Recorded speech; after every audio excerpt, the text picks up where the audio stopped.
And we're live. Welcome. Welcome to Uncoachable, a podcast for parents and coaches by parents and coaches. I'm Coach Patrick. Guy sitting across from me with a blue shirt and black pants is Coach Lance. Coach, how you doing today? I got black and gray on today, so I match. Lay off me. I'm doing well. How are you doing today, Coach? I'm not doing too bad. Yeah? You're looking good. Thank you. Yeah. Appreciate it. Yeah. You've been putting in a lot of keto there. Putting in some work for that. And let me tell you, it's harder than snot. First couple days are rough. Been enjoying it after that, though. Are you in ketosis? Yep. I hope so. I've been eating nothing but bacon and eggs. Ketopia? And steak. Yeah. That was Coach Logan over there. Wish I'd have known that was an all bacon diet 10 years ago, right? Right? It wouldn't matter because you still look like you rubbed bacon on your face. Yeah, right. Hey, Coach Logan. Coach, how you doing today? Good. Good. We seem more chipper than we normally are. We're starting a little bit earlier. Yeah, a little bit. To my left, Joe Boo. Joe Boo, how are you doing today? You don't say, huh? All right. So guys, we left off last episode talking about the leadoff hitter. My ears are cracking. Yes, we did. Specifically the leadoff spot, not necessarily lineup construction, but just the leadoff spot. We kind of got there organically. It's something I wanted to talk about. Yeah, But we definitely got there organically, but and we almost went down that rabbit hole, and I think you, surprisingly enough, were the one that decided to stop us, and I was like, oh, fair enough, okay. Yeah, because it's got a lot of meat on the bone, and we were running way short on time. Yeah, there's no way it could have covered what we wanted to actually get into. Right. And then so it gave us a week to prepare for it, and well, let's be honest, we really don't prepare for it, but right. It gave us a week to think about and actually get some more ammo. In all honesty, is Yeah. what I like to call it. Some more talking points after listening to a few things. So Gather my thoughts more than anything. Yeah. But Oh, now we're locked and loaded. yeah, there are a couple of schools of thoughts when it comes to the leadoff spot. are you only thinking only two? Are you? But let me try that I again. think Are you thinking only two? No. I'm thinking the leadoff spot has been misunderstood for too long. Is what I'm thinking. I like that, but as far as like schools of thought, as you said, Right. Well, I'm sure there are plenty. The two. because you have two primary ones. You have the old standard of the guy that the fast guy that sees a lot of pitches. Right. That's a thing of the past, as far. But as I don't want. concerned. Wouldn't you normally have the fast guy that sees a lot of pitches but gets on base as well? Well, that's where it started to go to after is a guy like Juan Pierre. He's on Easy for you to say. He's Exactly. on base, is what he's trying to say. He's on base 32% of the time. Yeah. That's not good enough. Nah, not for a leadoff. Okay, but a guy like Carlos Santana, who's on base all the time, Right. ends up hitting the leadoff spot. He's as a DH because he's Merely because he's on base. too fat and slow to play any defensive position, Well, yeah. which is Unfortunately. a non-traditional leadoff spot. That's more of a 3-4-5 guy Right. in traditional thinkings. So that's kind of where I'm at. Is the high on base guy now are starting to make their way up the lineup instead of just the old fast guy. It used to be shortstop, center fielder, second baseman, whoever the fast guy was that would see pitches. Especially when we're talking about youth baseball, I don't see where taking pitches for the sake of taking pitches or taking pitches for the sake of letting the hitters behind you see what the guy's got. I don't necessarily believe in that, especially at the youth level. I've never, my whole time of playing baseball, I've never believed, and the only thing, well, with Major League Ball especially, is you already know what pitches the pitcher throws. So what does it matter? Yeah, with all the video and all the Right. scouting reports. All the scouting reports and everything. Now, at a youth baseball level, it can be beneficial to have your leadoff hitter see a lot of pitches. Now, notice I said not take a lot of pitches, see a lot of pitches, because that allows for the other hitters to see that, okay, maybe he throws a changeup, maybe he throws a curveball, maybe he throws whatever these off-speed pitches are. Or, you know what, hey, he can locate his fastball, so be prepared to do whatever. You know, it helps you see a little bit more. At the major league level, I don't think it's as beneficial at all. But maybe at the youth baseball level, if you're getting those, if you have those players that are at that level that are able to throw different pitches, your leadoff hitter can allow you to see more. But I would never tell a leadoff hitter to watch a good pitch go. Right. Here's my thing is I would like to start aggressively. You know, if my leadoff hitter comes up, gets a fastball, and pisses on it, he's not going to start off the next hitter with a curveball. Right. Right? He's going to trying to get me over fastball basically until he gets one over. Continue to throw strikes. Yeah. Yes. He's going to try to, and then you got him rattled instead of letting him get into a zone. You know, we can always be more passive, but the aggressiveness sometimes. Selective. Well, yes, but in the for the purposes of just what I'm talking about, I'm going to use the word passive. Okay. If we go up being aggressive, starting aggressive, and then we see there's some control issues, and maybe we're being overly aggressive, swinging at bad pitches, then we can ramp it back a little bit. Just because the opposite of aggressive is passive, we can be more passive and let him come to us a little bit more. But I think if we go fastball hunting early in the count, we're going to see a ton of them, especially in youth baseball. You see a ton of fastballs, especially early in the count. That's when we can really do some damage is early instead of, see one first, and then, you know, that was the one pitch of the at-bat you're going to get that's a good one to hit. Maybe that is the case. That may be the only good pitch that you actually get to hit. But I think this is where we can talk a little bit about what our our on deck job is. Not the number 2 batter necessarily, but if you're in the 6 hole, you're watching that pitcher to trying to grasp the velocity they're throwing at. And again, we're talking merely youth baseball is what I'm focusing on right now. One thing that you preach a lot that I really, really like is understanding where the ball is going to come out of. You know, where's his arm at? Where am I looking for the baseball? Because I want to see the baseball for as long as possible.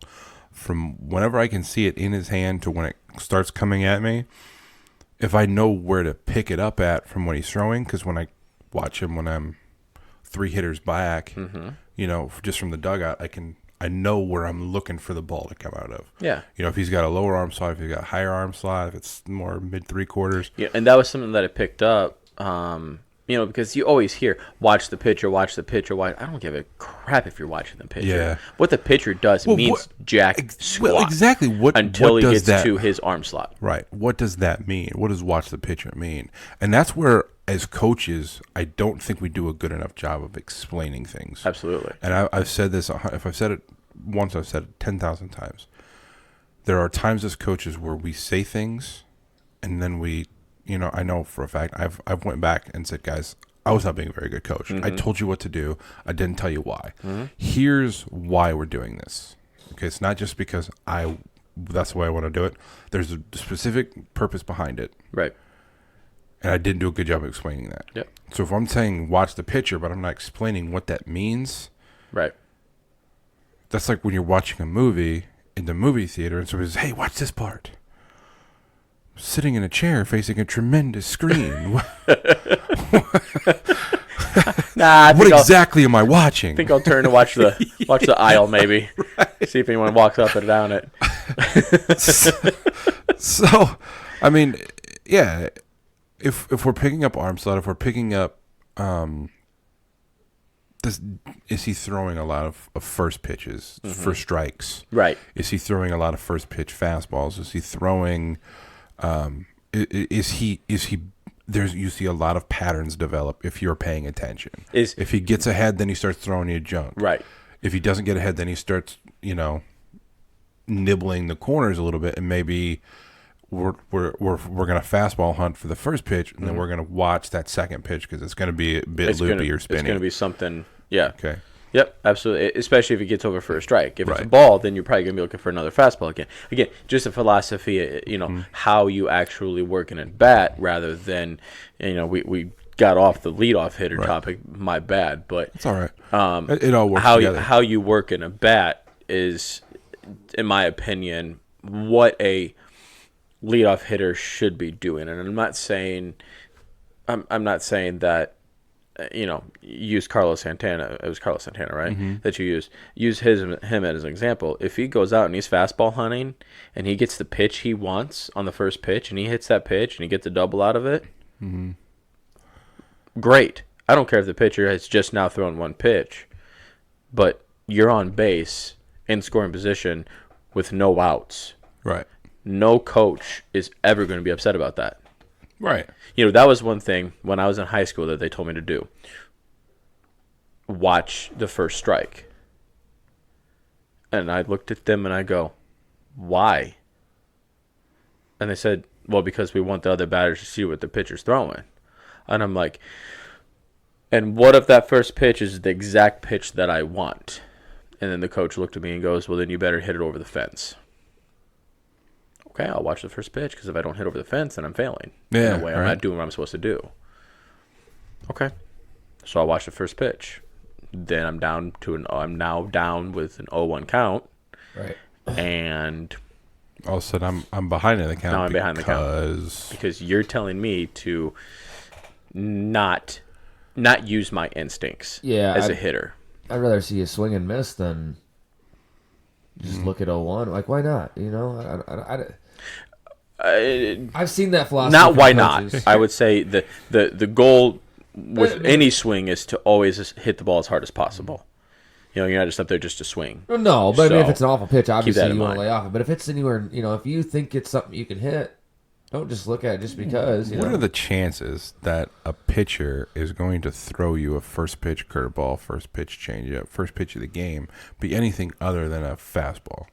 Even if it's not necessarily a quote unquote get me over fastball, the chances that he's going to throw you something straighter on the first pitch of the game, that's the pitch I want to attack. And then I can be more passive in the at bat if it's not the pitch that I want. Which is why a lot of times, if I know that I have a pitcher that can throw a changeup for a strike on the first pitch, you get in the batter's head. Yeah. Even if it's a ball. Guess what? You're down 1-0. Now you come back with the fastball. That goes way back. That's a completely different topic, and we're not going to get on that. I don't want topic. to. No, I'm just saying. But we got into it a little bit, so that's why That's I just pitch brought it up. sequencing. I know and it is. You know how I get there. That's a whole nother podcast. Yeah, that's a two-parter. Well, by the way, do we need to stop for a second, give you a moment to clean up, if you will? just going back to Carlos Santana, he's just a different breed. He ran into a black magic woman named Maria. So I mean, it's just music nerds are all loving me right now. Anyone else is just like, huh? Like these guys are right now. That's okay. I'll never. I know I got it. I didn't. Oh, aha! Sorry. Retard. Sorry. I was like, where are you going with this? Where are you going with this? Where are you going with this? Oh, okay. Hey, we just gained like 2 fans right now. Probably not the fans that we really want, but we got them. Hey, it's all right. That's all right. Music No, reference, we're good. We're good with. We want as many as possible. Absolutely. I don't even care who you are. Listen and tell a friend. Well done. That was well said, actually. So our Thanks, Dr. Radio. leadoff hitter. Coach Logan, what are your thoughts? I know you and I both agree on what it should be, what we want our leadoff hitter to do, if you Right. will, and that's obviously get on base. Yeah, I'm gonna agree there. And coming from the slightly younger perspective, for me, that's exactly what I want. Especially, in the first inning. If I can get a runner on base in my first at bat, I mean, you're immediately just turning the tables.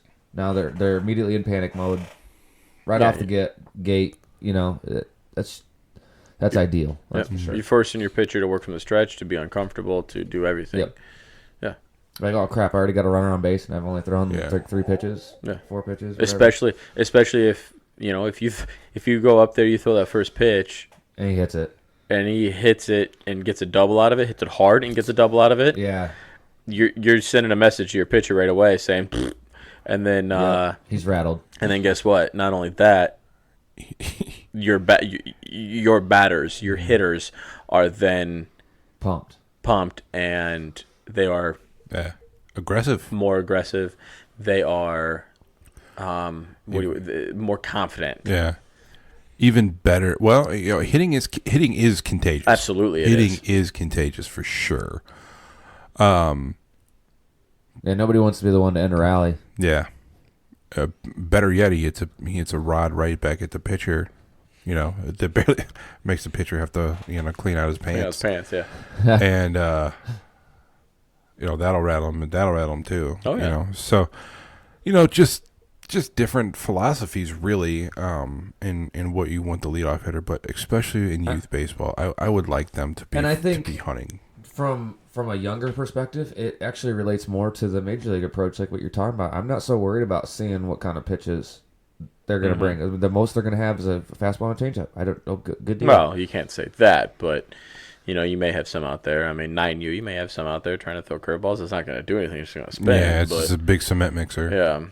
Yeah. Which, thank you very much. I'll take that every day of the week. Appreciate it. But yes, please, 9-year-olds, try to throw curveballs at my team. I would appreciate that.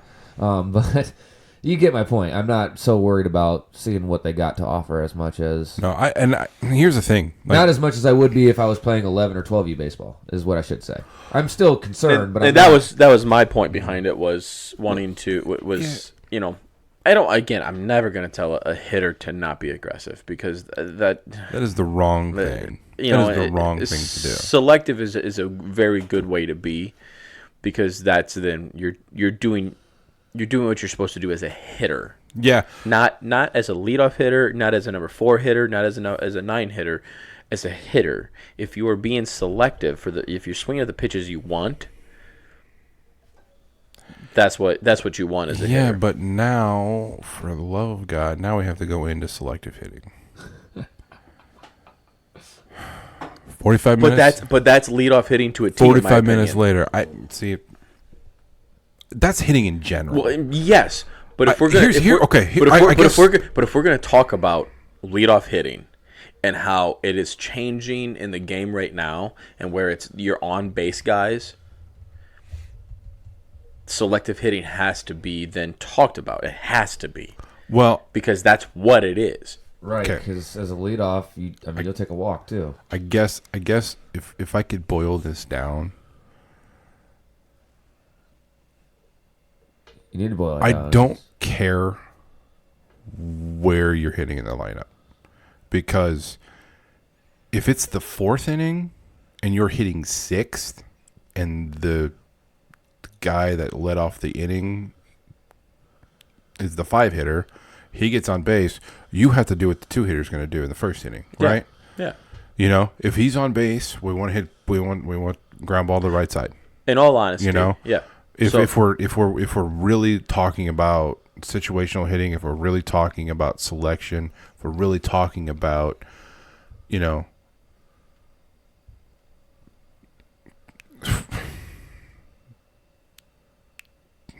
doing your job. It's not what I was looking for, but I know what you mean. But if you're up there and you do what you're supposed to do as a hitter, if you have your quality at bat, if you will, my question was going to be, how often is the leadoff hitter, I'm doing air quotes right now, how often is the quote-unquote leadoff hitter the actual leadoff hitter in a game, in the inning, if you will? Once. Yeah, you're lucky if it happens again. It might, but it could happen 3 times. That'd be pretty rare. I'd love to Yeah. see a stats on that. That's n- interesting. It could happen 3 times, but that would require a pitcher to almost throw a perfect game. Yeah, well, through 6 at least. Yeah. No. 1, 2, 3. Third inning. 4, 5, 6. No, because it would be 4th inning that he would then be Back to the top. back to the 2. top. So 7. 1, 4, 7. Okay. Did you notice how I said through 6? Oh, you did say through 6, didn't you? Yeah. Twice. We all got our math right. We did. Okay. Well done. Good job, guys. Slap hands. Slap hands. Yeah. We never claimed to be math wizards. We You know, and obviously it could happen more than that if you're, you Right. know, or if you hitting around or whatnot. But All right. the point that I was drilling down is, it is one at bat in a game that it truly matters, in my opinion. Yeah, I was having this conversation with Coach Logan a couple of months ago during the baseball season. He's like, it just seems like it doesn't matter where I put my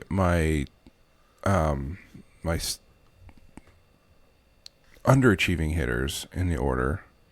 It seems like the kids that are always on base, that are always my good hitters, always end up left on base because I have a hitter that's not a higher achieving hitter hitting behind him, and I don't know where I should put him in the lineup because we tried to stack them, we tried to spread them out. I'm like, that is just the nature of being a good hitter.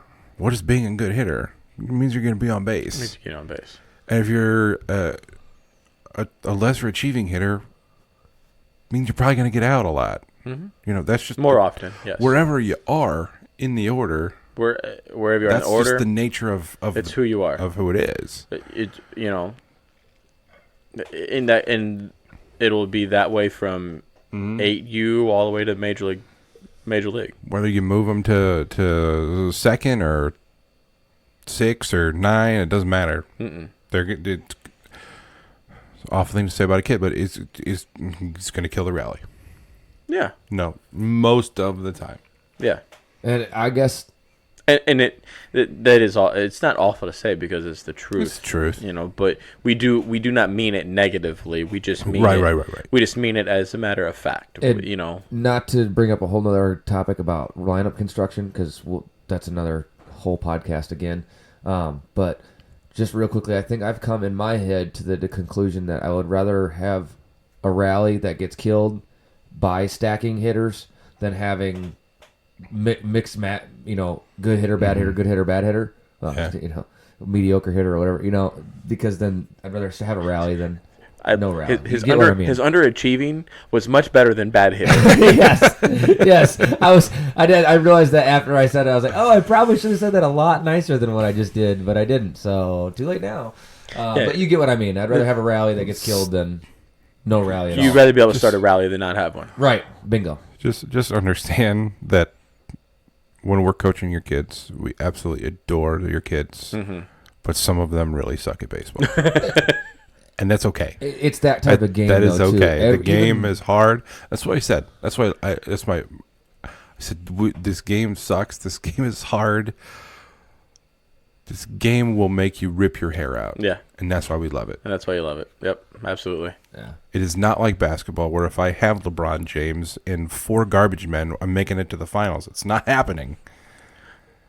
They did that once. Yeah, they did. I mean, literally. Yeah. They did that once. Yeah. Well, I mean, Jimmy Butler took the threes and beat the starters in practice. So, right? Yeah. Same concept. Well, Now let's not go it there. was during a Kid and Play concert. But,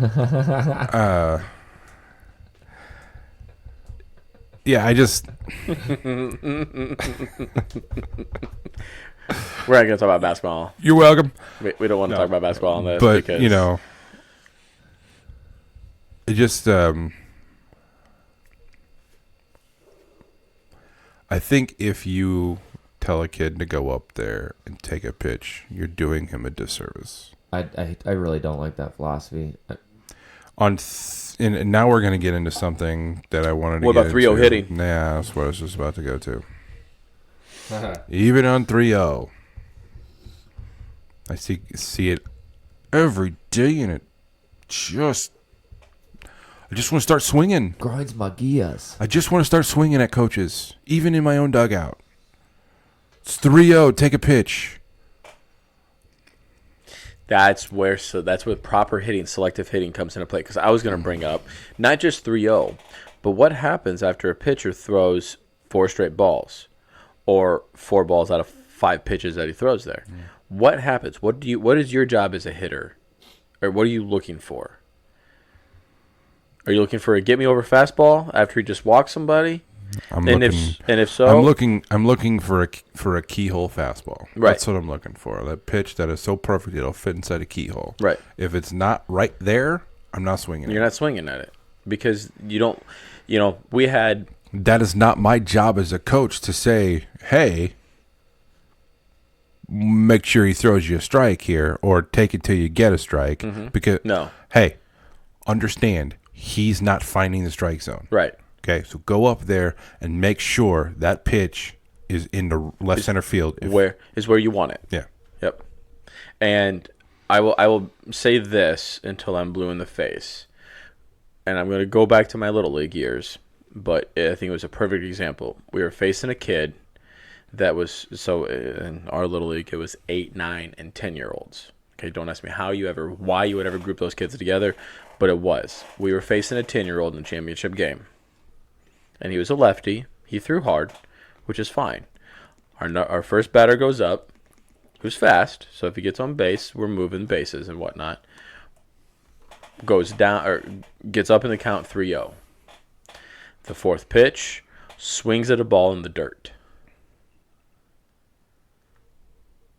We never got to hit that game. Because after that, the pitcher found its confidence and literally just started throwing BBs. Now, who's to say it wouldn't have happened with the next batter? I'm not saying that, but what I'm saying is sometimes I don't ever want to tell a kid, no, don't swing. But as a hitter, you have to understand what the situation is. And he was nowhere around the zone. Yeah. That's a hitter's job. That's not a coach's It's not job a coach's during job. the game. No. I mean, you can say, I mean, I never once have I had a take sign nope. as one of my signs. Nor will I ever. I will say, hey, understand, he's having trouble getting the strikes over consistently. So go up there, be aggressive, make sure he's bringing you something to hit. Don't help him out. Don't help him out. Be aggressive. But be smart. Accept your walk. Yeah. But don't look for it. Right. And that's such a hard concept for a youth player to understand. It is. Especially when you have coaches that are saying, "Oh, you don't want to walk. You don't want to walk." Yeah, you do. Why not? Why don't I want to walk? What's you guys' You mean I would thoughts on- rather strike out?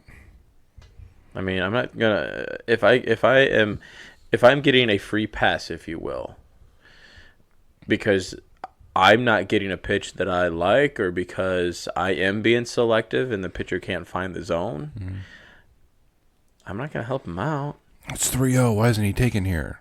Because you don't take. It's 3-0. It's not a take. That is the pitch. Yeah. Okay, I understand that the old philosophy behind it was, oh, he's down 3-0. He's got to come to you three pitch. straight pitches. You're gonna have a chance to hit. Well, what if the first one is the one I want to hit? Yeah. If so he doesn't have to come. I don't get 3 more chances. I get 1 more chance. That's maybe. where the term free pitch for me makes sense to me, because it's free for the pitcher and the batter. And that's what, well, so let me ask you guys' thoughts on this, because as a coach, I've been guilty of saying on a 3-0 count, I won't tell him to take, but I'll tell him, and I'll say it loud enough that even the opposing pitcher can hear it. It's got to be perfect. Now, I won't ever use those words either. see, that's what I mean. It's kind of controversial. And it's not controversial. I second guess myself when I say it sometimes. I just won't use the words. What I'll use is it has to be your pitch. Okay. Make it your pitch. Okay, fair enough. And I talked to every single one of my players about what is your pitch? Where do you want the ball pitched so you can hit that ball over the left center field fence? If you have all righties, right center, if you're dealing with a lefty. But where do you want that ball pitched? Me, myself, I can tell you where I wanted it. I was up on the plate far enough that I wanted it thigh high and outside. I had long enough arms that I could extend on it. My bat was fast enough that I could get around on it. That's the pitch that I could drive over the left center field fence. I like the ball up, which is a weird thing for lefties. Absolutely, it because lefties are usually good low ball hitters. I was never a good low ball hitter. You're I not was a true lefty. Yeah, I always liked the ball up, and I think that's why the matchups never bared out against me either, because I always hit lefties really well too. And I think it's because lefties do have a tendency to work up in the zone, and righties have a tendency to work down in the zone. I think that's just, and I have no facts to back that up. That is just basic anecdotal me talking out of my butt. But for me, for you, that's what it seems that's just like. what it seems like for Yeah, me. absolutely. You know, you have no stats or facts to back that up for yourself. It's just a matter of what you felt like you saw more. Right. Even when I see lefties in today's game of baseball, it just seems like they're working up in the strike zone more than they are working down. And I don't know if that is. I mean, again, No factual evidence. Could be to back that up. completely out of my mind, but I think it depends on the pitcher. Right. I mean, if we talk Chris Sale, I have no problem with him working up, but I'd never want to see John Lester get a ball up in the zone. well, here's the thing. Think back a couple years ago, the Cubs had a pitcher named Tayoshi Wada. Okay. And Tayoshi Wada would throw the ball 89 miles an hour. And he worked up in the zone and had a lot of success because at that time, pitchers were working down in the zone. They were throwing the ball hard and they were throwing it down with the philosophy of the ball down stays in the ballpark. And then hitters adjusted to hit the low pitch. So then we talk about launch angle with that part. Right. Yep. So then the pitchers start creeping back up, and Tayoshi Wada was able to get a lot of success working up in the zone because hitters didn't know how to hit the strike at the top of the zone from a lefty like that. And that's where you'll see Chris Bryant struggle with his at-bats. You see Chris Bryant struggle with his at-bats when somebody throws him a curveball down and away. Well, and it's been we're 2 not straight years. Stop. That was not my point. My point is throughout his, in my opinion, throughout his career, he struggles with that high, even middle and end. He struggles with those two pitches. The middle out or the outside pitch, he can get a bat on, but I don't think he does much with it. He struggles with the ball away. I think, honestly, I don't see KB hit a lot of balls hard to the other side. They put up a stat for him in his career, and between the left field line and where they break it down, so you have dead pole to down the line to just past where the third baseman plays, and then you have your next one, which is between where the third baseman plays and right past shortstop.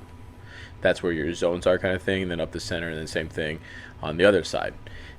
38% down the line, 32% left center. Those were his numbers. I don't remember the other three because it didn't matter. Well, they're in single Because when you have 66% of your hits going that way, I would never ever put anybody on the infield on the right side except the first baseman. No.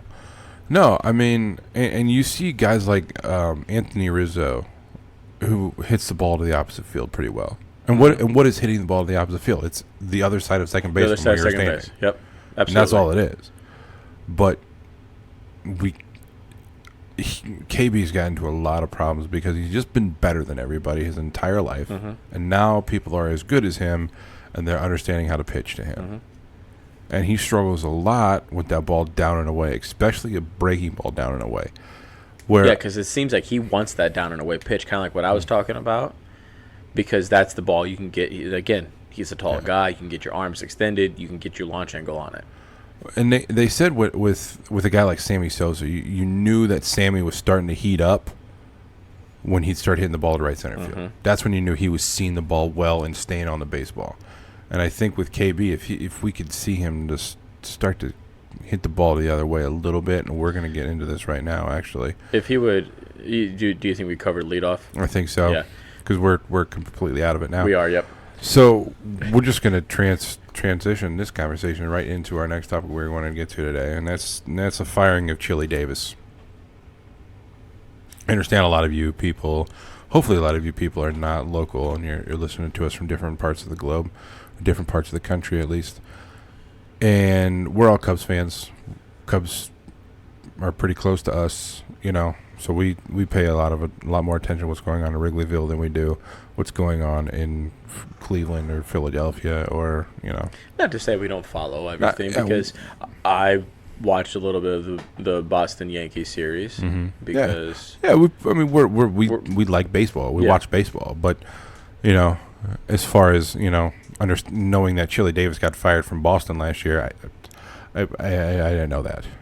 But I know the ins and outs of why he got fired in Chicago, and that's just a function of being in the position where we are, and right. With you got Chicago being so close, and Chicago sports radios talking signals, about it. Yeah, they reach us. So, yeah. So I heard it and didn't think anything of it because I was like, well, you know what? Maybe it's just somebody to put some blame on. I have been waiting for it because I thought that he needed to be fired. I would second that because in all honesty, you saw a lot of hitters decline on the ball club. A lot of them did, and a lot of them blamed him for it, and that's when they did. And that's what came out when they did their exit interviews. That was what came out of everything, and I don't know if you heard that, Logan. If their exit interviews, the hitters that declined, Contreras, Schwarber, in all honesty, almost everybody. There's only 2 batters that I can say that actually turned their batting around. Well, you even look at a guy like Daniel Murphy. The longer he was with Chili Davis, the worse he got. Right. And is that Chili Davis's fault? Probably not. Not necessarily. Again, pitchers adjusting, but the biggest thing was what Theo said when they were talking about it, and Theo obviously is a huge analytics person, sabermetrics guy, and thank you, I couldn't think of that word, sabermetrics guy, and believes in launch angle, and essentially said launch angle is not a fad. Yeah. Not essentially, that is what he said. Launch angle is not a fad. And Chili Davis was, again, I think you heard this more than I did, but after talking about it pre-show. Yeah, Chili was more of a hit the ball to all fields, work the count type of a hitting coach, where we don't need to hit the ball into the seats every time. But if you're paying attention to baseball, that's where the ball's going right now. Yeah. And the balls are made to do that. It's a very, very important distinction we want to make. I don't teach kids launch angle. Kids, absolutely not. Never would teach a youth player launch angle. It's just a recipe for bad habit creation, and that's all it is. It's impossible for them to grasp a concept without just completely messing their swing up. Launch angle is created on the back end, not on the front end, and they're going to try to create it on the front end because it's hard to understand how to create it on the back end. Parents, coaches, do you understand what that means? Because when he's talking back end and front end, some may be confused as in, if you create it on the back end, is that on the follow through? It's on your follow through. That's what I would think. That's what I wanted to get at, is when you're creating the launch angle, the lift is essentially what it is. It's on your follow through. You're bringing the bat not necessarily through the zone, after the zone. After you're making contact, you're bringing that bat up higher than you would for those line drives or for your ground balls. It's a slight upward movement. I don't even like to use the word uppercut. It's just it's not an uppercut though, because an uppercut starts on the back end. Where's the ball coming? I'm sorry, on the front end. Where's the ball moving? The ball is moving down. Mm-hmm. So if your swing is level, you're swinging wrong. So your swing should be slightly as a. It should be on the same path as the ball's coming into the zone. And that's where launch angle comes into. Okay. Launch angle is not. People say launch angle, and everybody that hears launch angle thinks home runs. It's not about home runs. Okay. The reason that launch angle is in vogue right now is because there are 3 people in the outfield.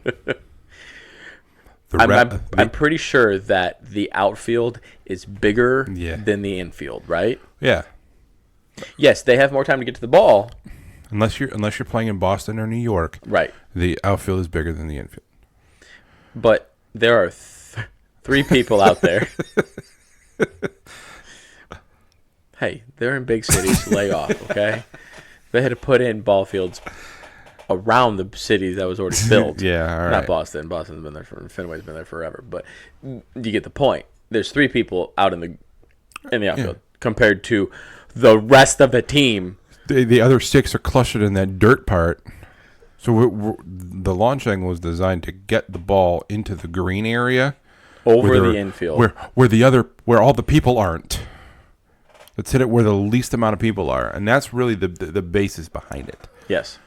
And makes empirical sense, doesn't it? It you think about it, you're like, oh, yeah.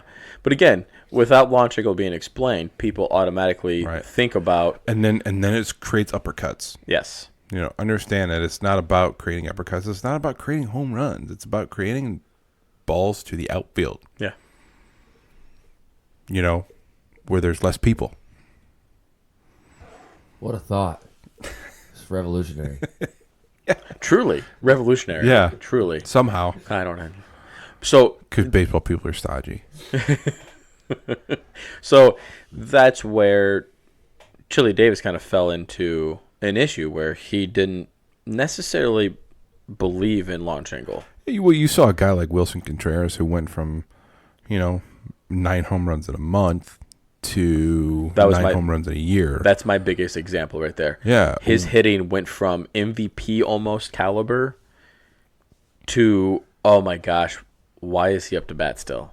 Yeah, he wasn't hitting the ball in the air. He wasn't getting the ball over the outfield, over the It got infield. to the point where I was literally wanting Victor Caratini to catch. Yeah, And he had a 231 batting average for the season. It's just Yeah. yeah. You couldn't hardly trust Willie, and it was Willie was out there for his defense at that point. and it was frankly it was tough to watch. It was hard to watch. In all honesty, anytime that there was someone that got on base in front of him, I immediately went, well, this is a double play. Yeah. Because the ball would be hit hard to shortstop. Or third base. I want to say 70% of the balls that he hit were to shortstop. Yeah, it was bad. And then that's sometimes And just think, if you're making, okay, so if you're hitting the ball hard to shortstop, but it's on the ground, but then you put in a little bit of launch, and you're hitting the ball in the exact same location, the exact same exit velocity, it's at the fence. it's hitting the fence. It's going to the fence. Because no left fielder or center fielder is going to be getting to that ball. Right. And that's what he was doing last year. And that's the purpose of launch angle. Yeah. So just understand that the launch angle is not it's not about home run creation. It's not about fly balls. No. It's about hitting the ball to the outfield. In all honesty, to me, what it truly is more about getting your bat to be in the zone or along the same path that the ball's in. Because if your bat is along the same path that the ball's coming in through the zone, you're going to have that launch, if you will. Right. You're going to be more likely to hit the ball solidly over the infielders' heads. Right. Absolutely. You got anything you want to add? I think we're kind of. I think we are over. We talked a lot, and Logan's got, I think, 4 words in. yeah. No, I mean, you're good because. What do you add to that though? I mean, there's really not a whole lot of room for. Did you hear that? He just called us smart. Yeah, I mean, honestly, I would actually like to hear somebody that would have a contrarian point to that. Just what are we missing type of deal, because it's like, to me, that all makes almost so much sense. It's like I said, what could I even say I can't even think of anything to argue with that or bring a contrarian point. Well, let me try. Okay, let me try. Well, also Give us the here, Chili Davis side of the story. Also- Well, that's what I was going to get to. So here's the thing, though. Here's the thing. Imagine hitting the ball in the air with a runner at first base. How often is that getting turned into a double play? That's another never. thing. Yeah. That's another thing. And now with the advent of launch angle, it's creating the rift between, I don't want to say, not the rift, but the gap between Manny Machado and Bryce Harper. Where Bryce Harper is now, he had maybe not as great of a season as Manny Machado offensively this year, this year. His value is still high because he's a really good outfielder. And all the balls are being hit in the outfield. right? You even see now teams starting to employ a bit of a 4 outfield defense, which is just unheard of. Well, the 4 outfield defense is more of your overshift, if you will, your extreme shifts. Right. But regardless, you have now put 4 people in the outfield where the ball's being hit more to contradict the. There's nothing you're saying that I'm laughing at. I'm just having my own Your own internal. my own show in I my know head. that now you are, trying to combat what the launch angle is providing. So let me try this contrarian. Actually, I want to know what you're laughing at because that's really Did you ever see the Jim Brewer skit about Mark McGwire? no. It's so funny. How did I miss that? I don't know. It just sounds funny. I mean, He's like, don't pitch it yet. And he's like trying to climb up the wall. He's like, infield, get out here, grab my legs, let him hit a grounder. Who cares? Yeah, I did not see that. That's awesome. Little side comment. Yeah. No, so let me try to be contrarian, okay? One thing you brought up really kind of stood out to me, and I can even rebut my rebuttal, if you will. You brought up that Chili Davis is more of a hit the ball to all fields, to spray the ball around, okay? Never talking once about whether he agreed or disagreed with launch angle. We later then listed or said that he does not look to provide that launch angle in your swing. He looks to spray the ball around. Now, that is a great philosophy. Mind you, it is. But I still think you have to employ the launch angle. We still want to hit the ball where it's pitched, right? Mm-hmm. You still want to try to hit the ball. If it's pitched outside, you want to hit it to right. You want to hit it to the opposite field. You want to hit it out there. But again, you're still employing your launch angle. That way you can then drive it over where the infielders are. That's still the point. So that's where I'm saying I can rebut my rebuttal to you. Yeah, and again, I get what you're saying, but in terms of launch angle that we're talking about, the launch angle that they're talking about at the major league level is actually geared towards creating more home run creation. Yes. To where now the strikeouts don't matter as much. Right. You have a guy like Joey Gallo who is hitting 212. Mm-hmm. But has 42 home But runs. yeah, and 212 bombs. Yes. And striking out 300 times a year. But those 40 home runs and 97 RBIs, because how do you win games? You don't buy wins, you buy runs. Yeah. So, and it's baseball's coming into the age where batting average is overvalued. Yeah. Now it's OPS. OPS plus. OPS plus. Now you're talking about WAR. You're talking about WAR, WOBA. Now the big one right now is weighted runs created plus, and that is. I wish I knew how to calculate that, but when you tell me what his weighted runs created is, I go, oh, that's a good number. Yeah. Yeah, it's like someone who says, well, what's his OPS? And they're like, well, it's 720. Well, that's not a very good number, actually. Right. If you look at it at a single A level, yeah, it's a good number at a single A level. Maybe it is. You would consider it's at not triple a- at single A, you consider anything over 700 a good Yeah. a good OPS. But for Major League Baseball, a good OPS, I think, is over 760 is what it's considered good. Yeah, 760 and because below is not. Because the slugging then cancels out the 300 strikeouts. Yeah. The 40 home runs basically cancels each other out. Yeah. So, I think that's. I mean, where you have, I think who the I can't think of his name. Plays for the Brewers, MVP probably. Yelich. Christian Yelich, where his OPS is I think at the end of the season up over 1,000. Yeah. And that's because he went on that massive streak. That is absolutely insanity. It is. I mean, that's Barry Bonds kind of style numbers. Mm-hmm. And I hate to bring up Bonds, but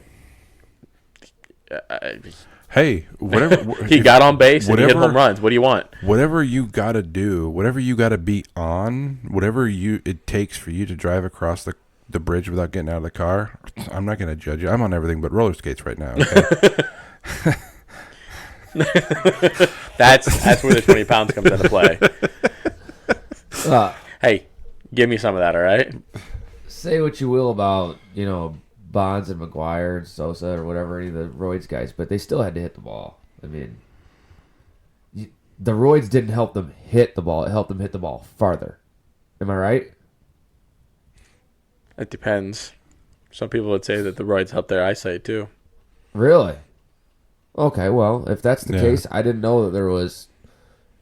Some people would say that. Again, but think about this. I don't take steroids. I don't know. I don't either. But think about this. Yeah, we know.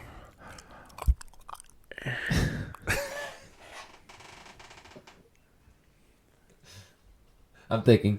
Waiting. This fool over here. He drops 20 pounds and he still weighs 30 pounds more than me. I don't get it. Probably more than that. Oh, no. I am a fat ass. Remember what I weighed in at? You are 5 inches taller than me and only 50 pounds heavier. There is a problem. Well, it's called cookies. Yes, that was the problem. No. Irish Caps years are perking up. We get 2 sound theories, and none of them have to deal with the normally sized men. Kind of makes me feel like Riverdance. Alua. Sorry. Think about this though. Nameology. You know what that's from? No idea. You gotta see it, lost man. me. Boondock Saints. Oh, I've seen some of that. Put it on your list. Watch it all the way through this time without getting too drunk to finish it. Because I know you watched tough. it. I know you watched it in high school and got too drunk to finish it. Let's be honest. Yeah. I got about halfway through. Yeah. And it was time to go to the party. Shit, I keep forgetting you knew me in high school. Damn. So what I was trying to get at is that Furthermore, curses. is that a typical fly ball in that era, a typical fly ball was out of the ballpark if they hit it. And that's just because they were able to put more on it. But again, it still breaks down to technique. As he said, they still have to hit the ball. Brady Anderson hit 51 home runs. Okay, fair enough, yes. Yeah, and he's never hit more than 7 in his whole career. 9. Was it 9? That's what it was, sorry. Don't you take those 2 home runs away from him. Obviously. Whoa, forgot that was a big deal. But, I mean, yeah, the era, nonetheless. Yeah. In all honesty, and as much of a baseball lover that I am, I don't care that they did that. They are all doing it. I don't care. You want to know why? Because it made the game fun. Right. It brought baseball back. Yeah. It's part of baseball's history, and you can't erase history, and that's what a whole nother topic. But let's talk about. We can talk about football history if you want to talk about it. Hell, people still take them. People have been cheating in sports since the day the concept of sporting was created. I mean, look at Irving Blitzer. Yep. Yeah. Uh-huh. I know what you're talking about. The guy had weights in the front of the sled to make it go faster. Ah. And then he led the Jamaican bobsled team all the way to to the Olympics, at least. They didn't really win anything, did they? No, they didn't. They were on record pace, and then they dumped their cart. They dumped their sled. It's not good. Oh, it's a push car with no wheels. Guy with no wheels. Okay. Do you know where that movie? Do you know where that's from? No. Okay, you don't have to put that one on your Nah, list you because don't there's have not to. going to be any more references to that. But No. you've never, you've There never might be seen one. Cool Runnings? What is it? Cool Runnings. Heinz, Vai, Dry. No. 1 for the money, 2 for the show, 3 to get ready, 4. I didn't say Was let's go. not. That was. That's what it was. Feel the rhythm. Oh, feel the the ride. Get on up. It's bobsled bobsled time. Cool Runnings. That was their last one. I'm pretty sure they did that 1 for the money kind of thing too. I just freaking watched it recently, so. This is a good movie. It still holds up. Oh yeah, Still holds it up. still does. Kellen liked it. I feel like He was a all big the fan. movies I've seen, you guys haven't seen, and all the movies you've seen, I haven't seen. Oh, you'd be surprised, bro. It's because you have terrible taste in movies. That's entirely possible. Entirely possible. Only got like a handful of movies I can actually tell you are good. Well, it's because you've been watching too much PJ Masks and stuff like that now. Hey, that's not bad stuff. Lay off. I get to watch whatever I want. I've watched Lost 4 times all the way through. That's just you have no life. It's also because I have no kids. Well, that too. Like I said, no I life. get to watch whatever I want on TV. Yeah. Meanwhile, we're Speak- stuck with like 2 years old Madden games to play because we spent all of our other money on other Damn stuff. kids. We can't afford the new Madden. Yeah. Speaking of watching TV, Yeah. let's hop into watching baseball on TV. Yeah. I don't know how we've segued so well this one, but we It really just truly have. It happened. just, I mean, it's just organically. the Segues have been top notch today. They have, Well, yes. well done, boys. It's just been absolutely on accident. Yeah. But I think they happen all the time. We're just catching them this time. Right. 20 episodes in. Yes. Good one. Let's roll with it. Awesome, Dr. Radio. Thank you. And now we butchered our Segi. Oh, no. No. Oh, 'Cause we're still gonna do it. still but, there. No, I mean, No, it was still- natural. it was still really good, but, you know. I Now we think just pointed it out how good I'm it was. just gonna before you guys send us a letter, we understand that the segues are a lot better if you don't point them out. We're just really proud of ourselves, and we are big believers, as you know, in positive. And Reinforcements. when we're doing things positive, we need to tell them, "Hey, you're doing good." Okay, Keep going. we just like to. Don't play like when you got good report card, you weren't bragging to everybody you knew. Okay. I No, you wish I can't play knew like that was like. Wish I knew what that was like. I was always underachieving. Yeah, I've had. See, I forget that like phones existed. Like my teacher would send a note home from my mom, and then I just wouldn't give it to her. Mhm. And then she would call my mom to see if she got, Got the the note. note. Yeah. My mom's, where's that note at? In my. I don't know. It's in the back of Grandpa's truck. What did it say? I don't know. I didn't read it. It was My for mom you. told me to tell you. That's a Kevin Hart joke that I'm not going to finish. No. Anyway. No, you won't. I told you to say 2 cuss words. You said 67 of them. He said no nipples. All right. So when we're watching baseball on TV, this is the question that I really want answered. What do we learn? What do kids learn from watching baseball on TV? Can I give my answer first? Can I beat you Absolutely. to it? Yeah, go ahead. Depends on my answer to that question is it depends on who they're watching it with. Okay.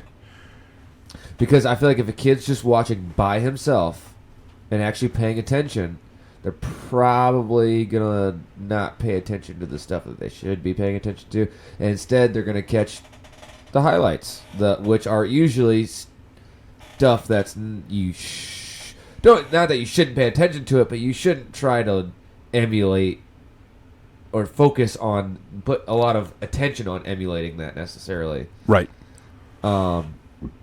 Versus if they're watching with, see, like me, when I watch baseball with my son, I point out when they actually do something very fundamentally correct and actually exemplify what I've been coaching. So I'll point out the boring stuff, and I know it just drives him nuts because sometimes it just absolutely ruins baseball for him because I'm pointing out something boring like a runner stopping halfway between first and second base and looking in right field to see where the fly ball is going. The excruciating minutia of baseball. Yes, exactly. The most absolutely god-awful boring. But it's the stuff that, if you genuinely learn it, makes a difference. Right. So that's my answer. Depends on who you're watching it with. Not a bad answer. Easy way out. Yeah, I did. I kind Cop of... out. It's like saying... Let me qualify my answer with 100 qualifiers. Yeah. Now go. I caught the tail end of it in the very beginning. That's... But It's like when they give you ask you to make your NFL picks and then you go through each game and then like Wingo like, oh, I'm just staying away from that game altogether. yeah. I would That's what I just did. I would say that he's partially right. But I think from a kid's perspective, even a coach's perspective, and I give you all three, I believe, it has to be a little bit of both. You have to get enjoyment out of it, and there has to and there can be learning in it. Now, there are times when, as a coach, I would rewind part of the play to show them something. But the biggest issue with ball on TV, because if that's what we're talking about, Yeah. the biggest issue with ball on TV is you're not seeing the whole play. Correct. So I heard you bring up that if there is a ball in the outfield, is the runner going halfway between, first and second? Is he going halfway? Is he going 3/4 of the way, depending on where it's hit, or is he staying close to the base? Right. So that's where I think then the coaching aspect comes into play. But I mean, yeah, it obviously depends. If the kid's at a friend's house and the baseball game's on, how much are they going to be watching it? If they actually are watching it and paying attention, chances are they're likely only going to pay attention to the jaws dropping ridiculous off of your back foot, leaning the wrong way, double plays. Yes, I mean, if they're not, can you blame them? I mean, really. But if you have a kid that loves the sport, okay, and wants to get better, and is there watching a game, whether they're with a friend or not, they see every play. So, what are we actually learning? I would say, and thankfully I was able to kind of use a little bit of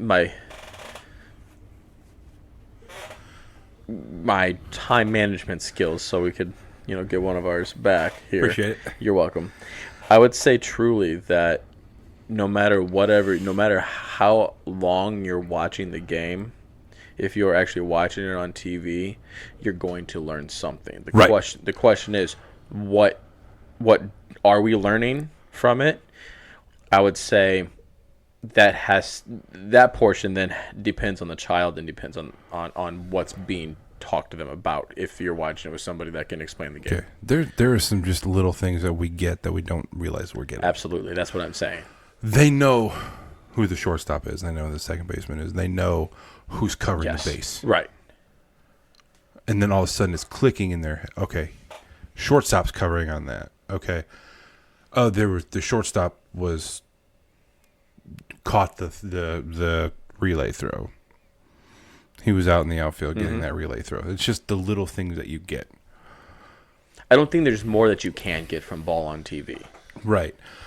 Also, and that was what I said is if you have a fly ball, if you have a runner first base and you have a ball hit to the outfield, you don't get to see what that runner's doing on TV, right? Because you're watching the cameras on the ball. Right. But you learn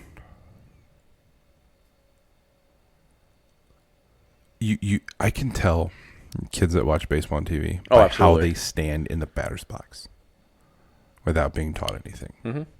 Because they understand how to look. I heard this word the other day from the guy Quality of Bats. Mm-hmm. His name's Steve Springer. He was talking about looking hitterish. Okay. And you understand how to look hitterish. And a lot of times looking the part helps you actually Play the part. play the part. Yeah. Exactly. Yeah. You know, understanding that they're not robotronic up in the batter's box. They're really, you know, look like they're Robotronic. ready to hit. You do bring up a great point, though. I mean, like, I equate that to watching football on TV. It's awful. It's exciting, but at the same time, you don't get to. Okay, you're a cornerback, and you're watching football Hold on. You're TV. watching football on TV to learn the game. Is that what you're talking about? To learn about to the learn game? specific positional things. Like Okay. okay, if you're Fine. a cornerback, Because I was going to say I will refuse Yeah. to go to a football game. oh, I'd much live. rather watch it on TV than yeah. I'm not going to pay $350 to freeze my butt off at a Bears game when I can see a way better view and hear Not commentary. just better view. I don't even care about the commentary. You see more of the field. You Yeah. see more of the game. I could teach you the minutiae. I just of, what I of mean is football. yeah, I would love to watch like the all 22 tapes. You know what I'm saying? Like where I could actually focus in on what was this cornerback doing prior to this play that resulted in him getting burned. You know what I'm saying? That's the stuff that you don't always see unless if they give you a nice replay view. Right. A lot of times when a cornerback gets burned, it's because he's passed him off to a non-existent safety. Exactly. The good old In all honesty, that's Yeah. the truth. Or they somehow got tangled Yeah. up and fell or something like that. Yeah. A cornerback in the NFL normally does not get burned, But that's not why you called. but that's not. Right. We're not But talking you get my football. point. It's same thing with baseball though. You bring a really interesting point that like You don't get the full. You don't get No. the full game. No. You don't get the full aspect. Where Right. That's where kids. That's where I think kids can somewhat struggle if they are watching the game. Is they're not seeing. Okay, well, the third baseman still did something on that play, Exactly. even though the ball was hit to right center and there's nobody, or hit to right field and there's a runner on first. right. Yeah, that's They why. went to the right That's fielder. why sometimes watching a baseball game live is the And way to go. I love the fact that we have a single A ball club here that's inexpensive to go to and watch a game at because there are so many things that you can watch. The game I went to just with the two colleges, two of the too, colleges around here. The game that I went to yesterday, there was just so many little things. I'm like, man, I wish I was sure was somebody that could teach this stuff too. This is so good. Yes. And those are things that, in all honesty, coaches, parents, you can find those things online. Yeah. You can find a view from, say, the third base side of things when a ball's hit out that, hit to the opposite field or to right field. You can get a view. What is the third baseman doing? Yeah. Or you can get a full scale view. You can get those things. That way you can show your kids kind of what could happen or what should be going on during a play. Now, don't get me wrong. A third baseman isn't immediately going to the base when the ball's hit out there with a runner on first base. Not Yeah. immediately, but guess what? The third baseman's aware that there could be a play at his base. Well, there's a runner at second, like yesterday. There's a runner at second. Ball hit to left field. Okay. Third baseman immediately took the cut for position instead of going to the base. There's no chance of getting him out at third. Okay, so All of a sudden, it was on the ground. you're- Ball's on the ground or line drive or whatever. Right, Was it for wasn't sure a fly ball. was for It was a sure for going sure a getting base down. hit. Thank you, because I'm sorry. when you're talking that, I immediately go, why did he do that? Because there is a play at third base. Right, I got you. But yes, So you're not going to get that out at third. no, not one bit. Nor would you ever try to. Right. In all honesty. And then all of a sudden he's at the cut four position. I'm going, it's those little tiny things that in order for somebody to see it, Yep. then they're all of a sudden, oh, I got it. Okay. You can coach that. You can Yeah. coach it. You can coach it. A lot of times, But it- like for me, being able to see it But seeing helps it me. change, seeing it brings together what you're being told. Right. And that's where I think you have to have the coaching aspect not necessarily while you're watching the game, because again, the game while you're watching the Yeah. game should be fun. Exactly. There's little things that you can really truly dive in on and teach.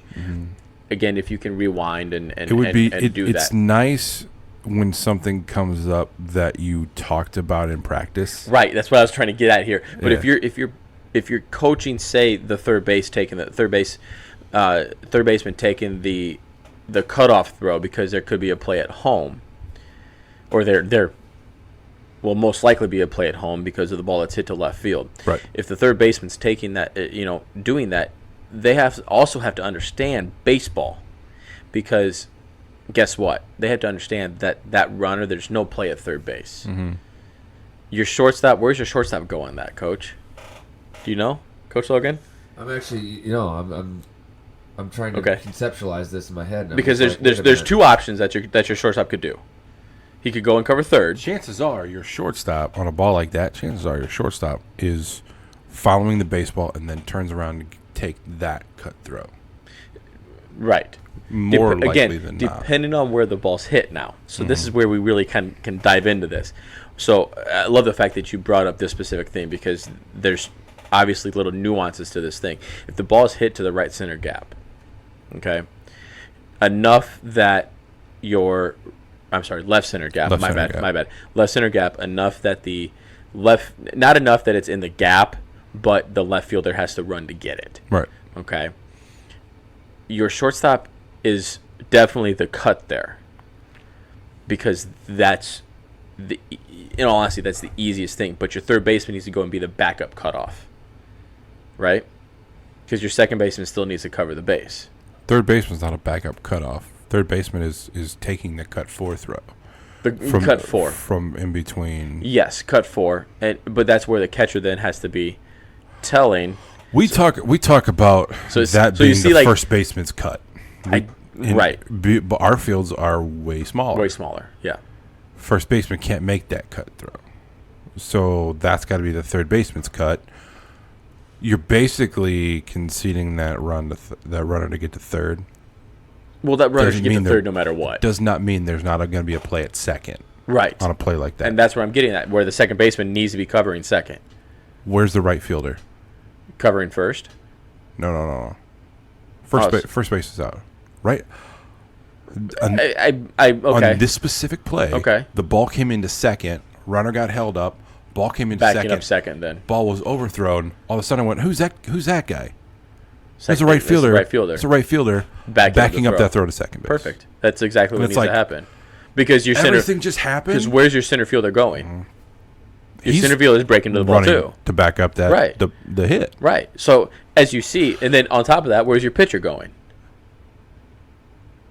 behind the home Behind home plate. Behind home plate. Yeah. So now you have five guys. Oh, wow. I'm screwed. Screwed. You will never teach that at 9U. Ever. No, not even close. We're gonna have to do some chalk talk with him in the off season. Yes.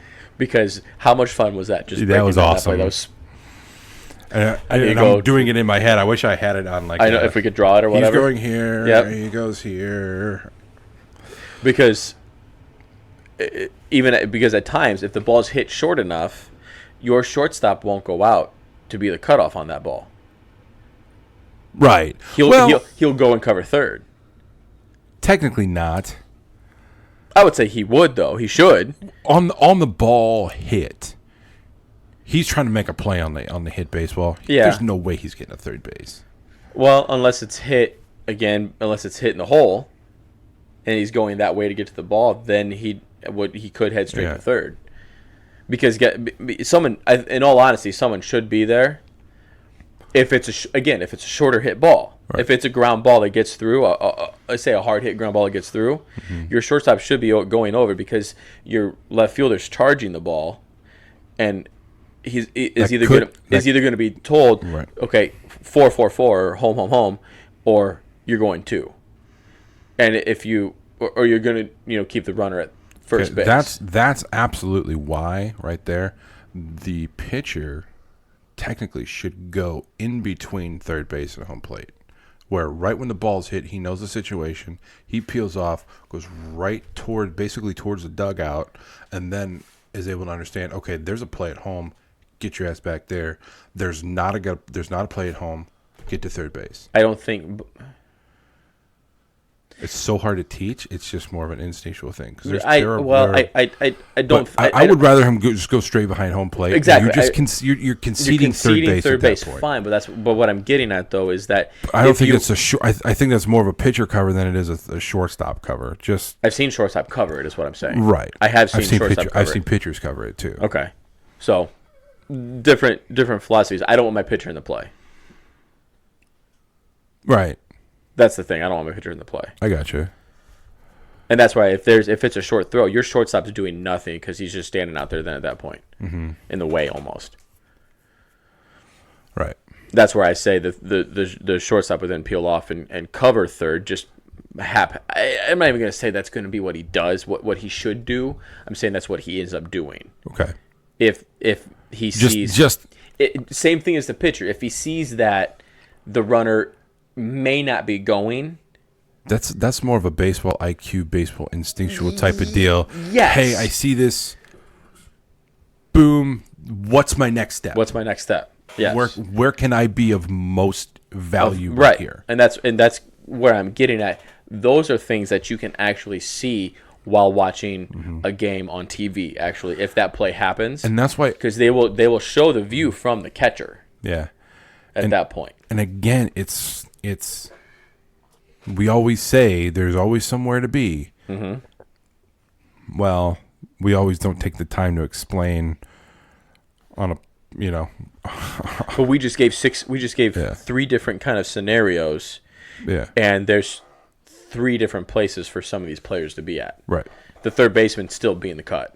Yeah. The catcher's still telling the ball where it's going. Your second baseman's still covering second. Your pitcher could either go behind home, halfway between home and third. Depending on where it is. I mean, I guess those are the ones that are really, viable. Whereas then your first baseman is most likely backing up second as well at times. And I was amazed at the college catchers. Yeah. Where something you don't see on TV a lot. You do it. Actually, I do see it more just because I think just by virtue of me watching the Cubs all the time. I see Wilson Contreras doing it all the time. Directing traffic? No. Ground ball hit on the infield. Making it down to first. Going down to first, back up that throw to first. Yeah. Those college catchers, every time. I'm like, man, there's 3 ground balls in this thing. That catcher's going to get fucking wore out. Yeah. Sorry.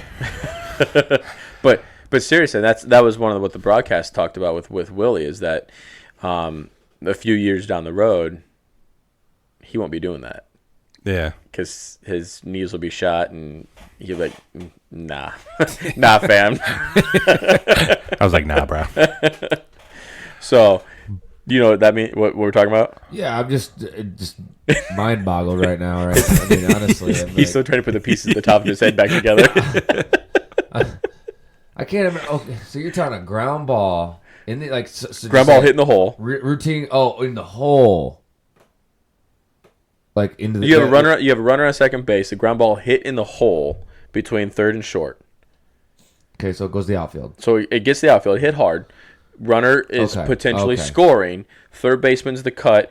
Shortstop is either the first cut if you're going to 2, but most likely he won't have anything to do with the play because your left fielder's charging the ball. He has 2 throws to make. Actually, no, he has 1 throw to make. Yeah. And it's low enough that the third baseman can cut the ball, but at the same time, it's on line with the catcher. I was talking about the catcher backing up first base. Oh. And that's a routine ground ball. Every ground ball. Routine ground ball to shortstop. That catcher's coming and not the right fielder. No, the right fielder does it too. Oh, you got double backup. Everybody should be converging. If the ball squirts away towards the right fielder, that right fielder better not be standing there. Right. If the ball squirts away towards the catcher's there, makes that play at second. If there's a play to be made at second. Every time. Wow. Yep. Wow. Yeah, so you have people. So your first. There's always somewhere to be. Always somewhere to be, bro. What if there's a runner on base? Yeah, I mean, yeah, you just. No, if there's a runner on base, then your catcher doesn't go. Right. Your catcher stays home. So, what you're hearing, folks, is the difference between good coaches and not good coaches. Because I can honestly tell you this. I witnessed 12U practices last year. I'm not going to say the name or the coach, But I witnessed 12U practices that were the exact same practices that my 8-year-olds went through last year. And they were hit them some ground balls, let them run some infield, not talk about any situational things, not working on backups and stuff like that. No, keep going. Hit them fly balls, let them hit, maybe let them pitch if they're lucky, and get them out of there. Situational things are so hard to teach. They are, but are That's they not where- some of the most important things They to are. teach? They are. But that's where I truly believe in video. Yeah, I wish we could do it. We just can't. There's just it's just harder to it's Yeah. hard to get everybody there to do it. Even for like if you can come in for an hour and you can just watch some tape and you can break down situations. You know, as a coach, you can pull up 5 situations and it can take half an hour. The problem is if you're pulling kids from a 100-mile radius, if you want to just use it, or 30-mile radius, that's 30 minutes plus 30 minutes plus another. That's an hour and a half of these kids' time. You know, so if you can do it before a practice or after a practice, that's even better. You do it before a practice and then you go and implement it in that practice. That's where it's at. The problem is there's so many situations, as you just found out. There's so many situations that it's so hard to cover, and at 9U, you're going to cover the basics. Those situations that you're going to run into the most. Where the shortstop always backs up, not always, but the ball hit to third base, shortstop backs him up, and then covers third base if he has to. Right? Second baseman moves to second, first baseman goes to first, right fielder is the backup. You're not going to have your catcher running all the way down there. No, I was just thinking that. I'm like, God, that sounds crazy. But when you got an athletic freak behind the plate, and yeah, you're not going to have your catcher go to back up that ball. In all honesty, if the ball is hit to third base, most of the time the catcher isn't going to back up the ball, because if the ball is going to squirt away, unless the first baseman knocks it down, it's going into right field. Yeah. And if the first baseman knocks it down, he's able to get to that ball right away anyway. Right. Shortstop, that's a different story. Second baseman, your catcher better be busting his ass down the line to be the backup for that throw. Chances are he's never going to be needed. Yeah. But when he is, But that one time that he is, it's not a big deal until it's a big deal, and then it's a really big deal. Yeah. You know. Well, nothing's more frustrating as a coach as watching a ball get past one of your players and it's just sitting there and sitting there and sitting there and no sitting one's there moving and to do nobody's it. there, and that's like it just makes you want to just pull your hair out, throw stuff, and run off the baseball field screaming like a lunatic. I mean, And that will happen all the way until probably high school. Why do you think most high school coaches don't have any hair? Well, no, ha. well, Sorry. but you mean you kind of hit the nail on the head though. Some of these high school coaches are probably extremely frustrated that a lot of these kids are probably coming to them at the high school level and have no idea what to do in these situations because they get coaches that just because hit a them coach ground balls, because you a know. coach thinks he's cool and hits 5 ground balls in 15 minutes, 5 buckets of ground balls in 15 minutes. Oh, so I'm assuming they fielded every one of those correctly, right? Yeah. I would rather hit 5 ground balls Bingo. and Quality make sure over that they're quantity. fielding. You know, obviously, quantity you want to get to, but our practice on Sunday, how much did we go over fielding? Yeah. And these kids are 12. We were inside. The weather is just not cooperating with us. We were inside. It's raining. They were I'm sure the boys were just hating their lives. But Well, they're jumping a bit. It was hot in there. You know, and we kept practice rolling. Yeah. I mean, rolling. I was sweating bullets. yeah. So, And for any players out there that might be listening, I mean, or even just parents and coaches, regardless, if you're at a boring practice, it's probably one of the best practices you're going to be at. Yeah. Just, you know, as far as informational, Informational, or I get fundamental. Yeah, I think that's the biggest thing. That's where we had for some I don't know why we're teaching 12-year-olds the fundamentals of fielding a baseball. Not been taught. This is our first year with them. They weren't taught it. They were not taught. They weren't taught it. They had no idea. They came from the same team. Yeah. They had no idea. And it was kind of like, okay. That You know, you missed last practice, us did. doing it. But I couldn't even get into the drill that I was supposed to be doing with one kid because he couldn't grasp what he was supposed to be doing with his feet and fielding the ball. You do that Wednesday? I did that. So I did that not the Sunday we ran, but the Sunday before that Okay. with one of our players. I mean, I'm sure you saw it, but you were doing Right. the pitching, so a little different. But yeah, Yeah, it's just I don't know. and then went over it again frustrating. the Sunday. Last Sunday. It's frustrating when they're not being taught, and then they come to you and they're just on the moon. You're going, what'd you do last year? Yeah. What'd you do the year before? You're 12. You should have been taught this at 9U. Yeah. Uh, And we yet, were- the thing is they can still hold their own too. yeah. That's the thing. Yeah. That's what's hard about coaching in any sport, but there's no like standardized like set curriculum. It's not like, okay, you're an English teacher. Yeah, you had to go to college to learn how to do that. But at the end of the day, when you actually go to teach third grade English, guess what? The school has a curriculum that they're going to hand you, and they're going to say, here's the textbook you're going to use. Here's what we want you to go over. By the end of the year, this is what they should know. Blah, blah, blah. You get a curriculum. Okay, you didn't have that. You're right. But baseball, you don't get that. Our organization, they somewhat did that. For the one we were in.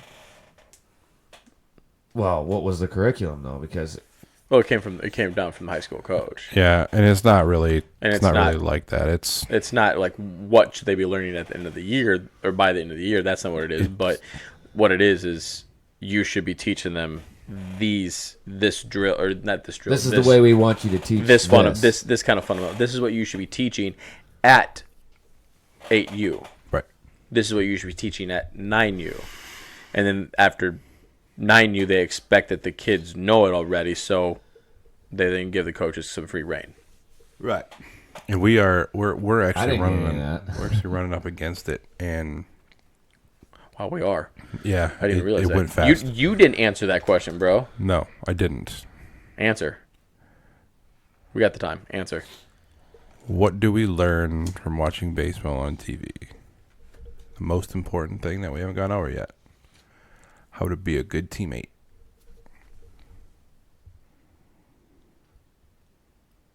wow, you just absolutely You surprised me with that one. I'm not gonna lie. I was not expecting that. yeah. No, wow.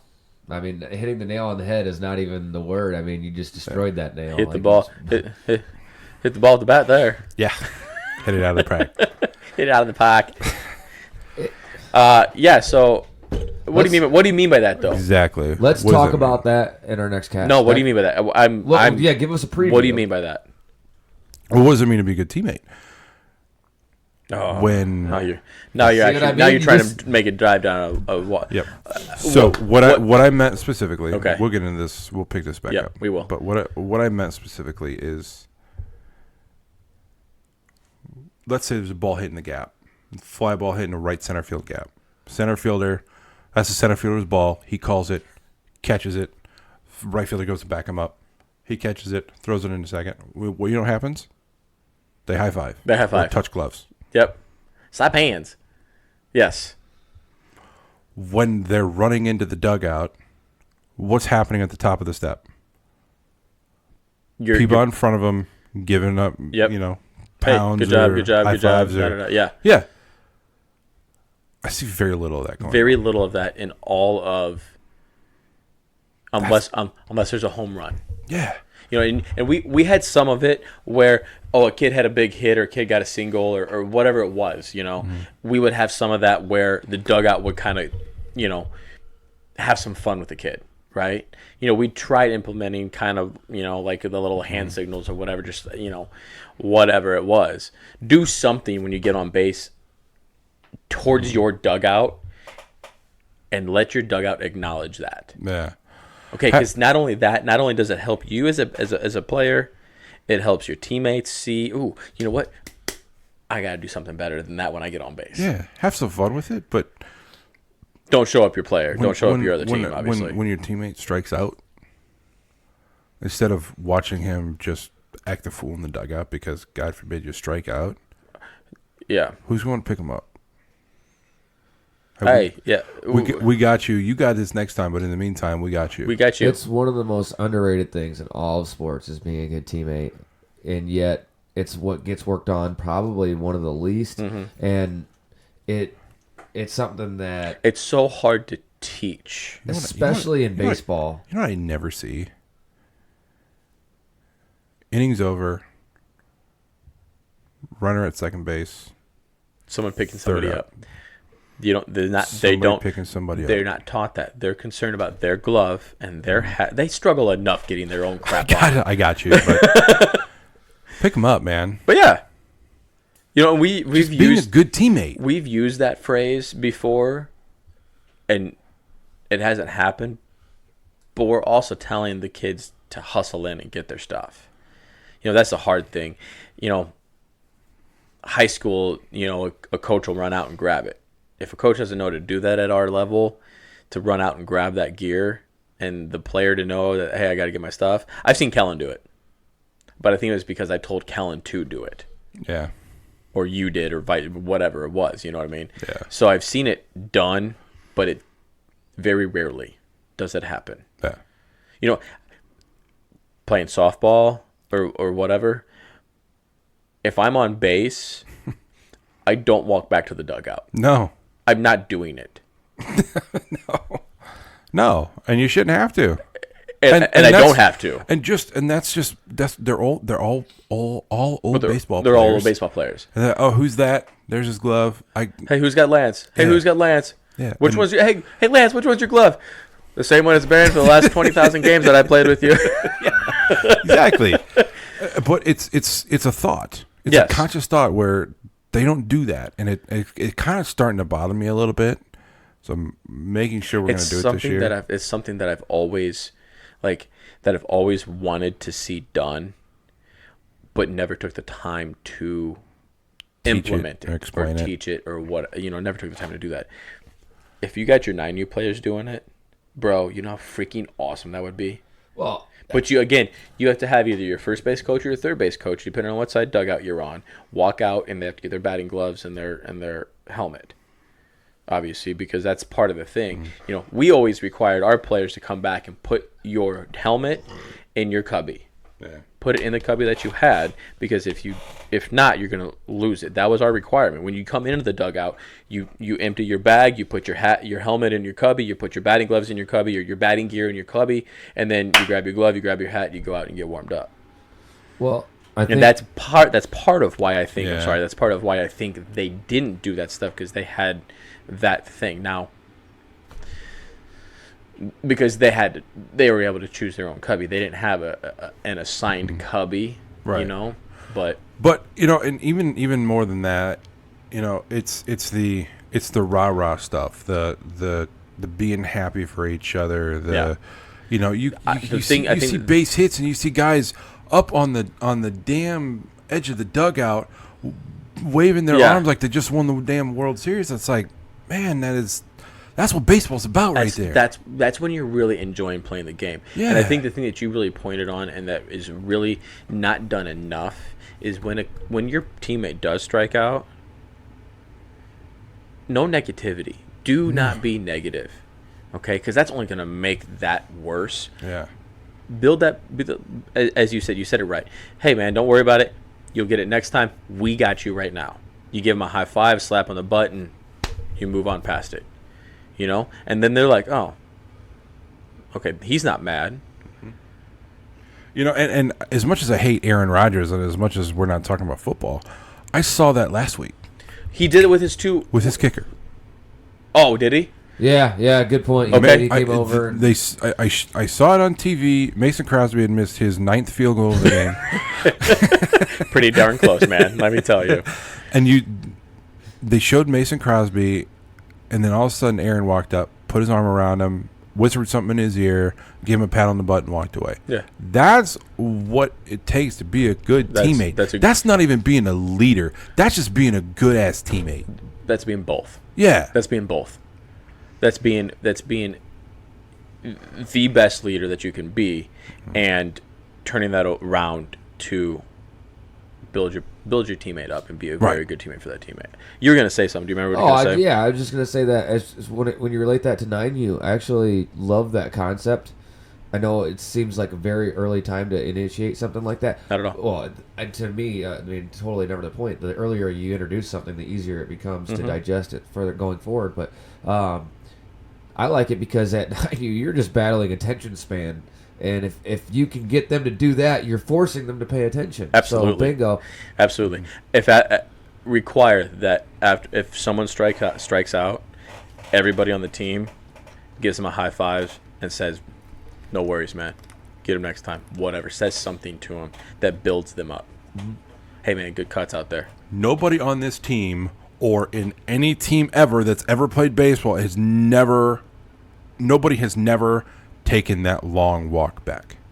Everybody has always taken that long, lonely stroll back to the dugout after a strikeout, and it effing sucks. Yeah. I need somebody to tell me. Or guess what? I don't care if it's a strikeout even. If you hit the ball on a freaking frozen rope and the shortstop makes a great play on it, who cares? When a guy, anytime one of your teammates comes back in the dugout, he should be getting high fives from everybody. You kill a rally when we were coming back in a game and we had a chance. You still, I mean, because I don't know about you guys, I've been there. You know, my team's about on the cusp of coming back, Yep. and I'm the guy up. There's 2 outs, and all I need is me to just put something somewhere, and I strike out, and you just know your teammates It's a are lonely feeling. You know your teammates Yep. are going, God, this guy sucks. stupid. But when you get back That's to when the we talk dugout, about him. But Right. I'm Yes. kidding. Oh, no, I'm kidding. definitely. No, I mean absolutely. that's what. when you get back to the Yeah. dugout, there needs to be high fives and handshakes. And hey, It's all good. whether the There'll be player another game nothing tomorrow. hurt. We got you. right whether